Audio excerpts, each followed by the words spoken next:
اس سے پہلے سورہ بقرہ کو سورہ بقرہ کیوں کہتے ہیں اس کی وجہ تسمیہ بیان کی گئی۔ بسم اللہ الرحمن الرحیم، بسم اللہ کی وضاحت سورہ فاتحہ سے پہلے ہوئی۔ الف لام میم، اللہ تبارک و تعالیٰ فرما رہا ہے الف لام میم۔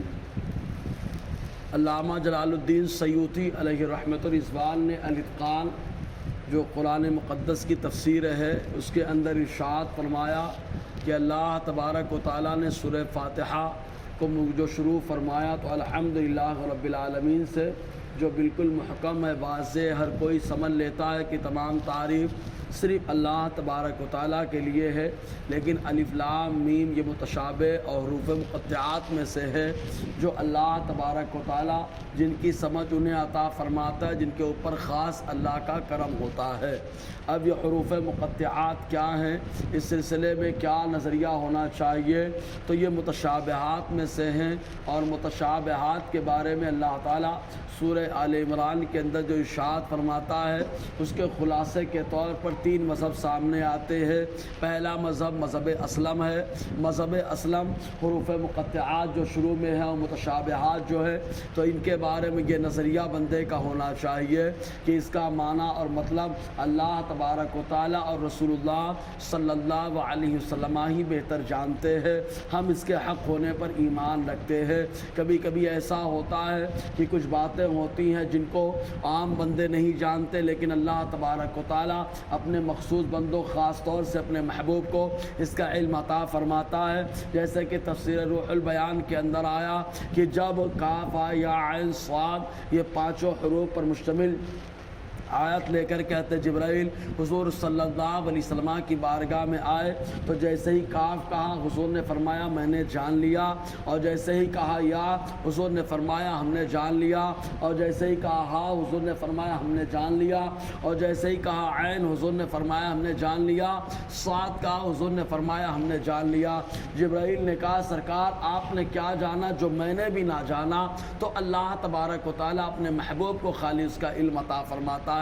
پھر مزید یہ کہ قرآن ہر چیز کا بیان ہے، اور اللہ تعالیٰ خود فرماتا ہے الرحمن علم القرآن، رحمان نے قرآن کا علم اپنے محبوب کو عطا فرما دیا، تو ایک ایک بات کا علم عطا فرما دیا۔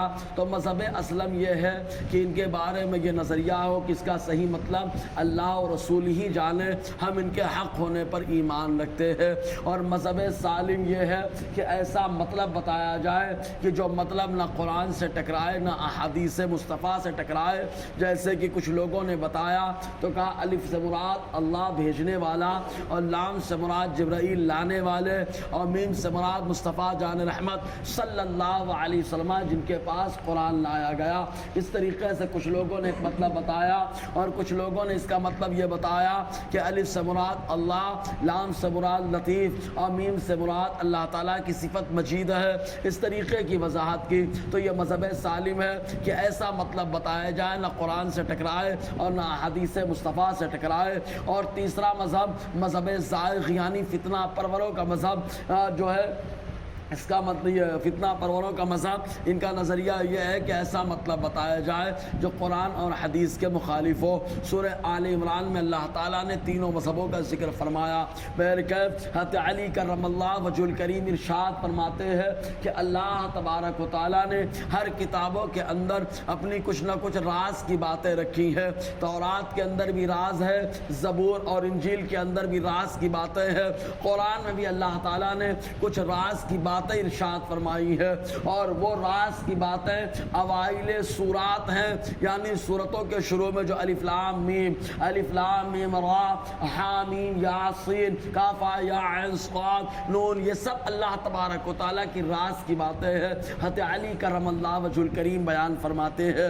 بہرکیف ایک موقع پر آقا علیہ السلام قرآن کی عظمتیوں بیان فرماتے ہیں اور ارشاد فرماتے ہیں اللہ تعالیٰ قرآن کے ایک حرف کے پڑھنے پر 10 نیکیاں عطا فرماتا ہے۔ میں یہ نہیں کہتا، آقا نے فرمایا کہ الف لام میم ایک حرف ہے، بلکہ الف ایک حرف ہے، لام ایک حرف ہے، میم ایک حرف ہے، یعنی خالی کسی نے اتنا کہہ لیا الف لام میم تو اللہ تبارک و تعالیٰ اس کو 30 نیکیاں عطا فرما دیتا ہے۔